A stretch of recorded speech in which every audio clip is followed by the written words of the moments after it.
xibaar yu wér te wóor ca tàng ba abonnez-vous pour ngeen di mën di jot suñuy vidéo.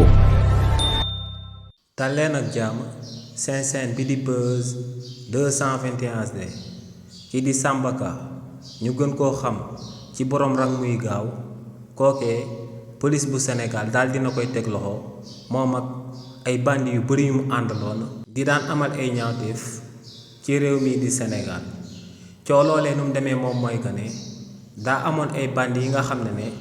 dañoo amaloon aku braquage daal di koy jëmale ci benn station Elton bu daal di nekk ca Thiès waaye tamit daal di koy jëmale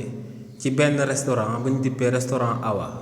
si li ni mel nag waa police dañoo amoon ay enquête daal di koy jëmale si li ni mel si enquête yooyee waa police nationale di daan amal nag démb lañ ci daal di teg loxo ay nit yi nga xam ne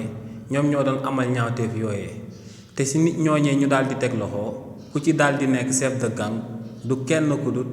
kii di Samba Ka kookee nga xam ne aku tiktoker la bu siiw ci réewu Sénégal ñu gën koo daal di xam ci turu rang muy gaaw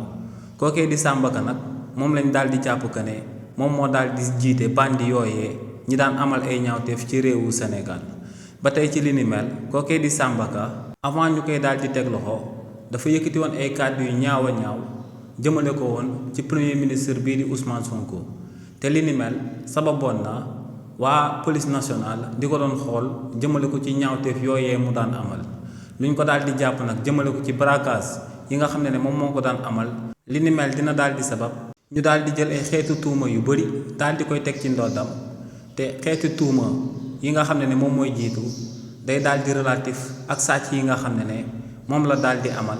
waaye yeneen xeetu tuuma yi day daal di relatif ak kàddu yi nga xam ne da koo daal di yëkkati daal di koy jëmale ci kaw premier ministre bii di Ousmane Sonko. xibaar yu wér te wóor ca tàng ba abonnez-vous pour ngeen di mën di jot suñuy vidéo.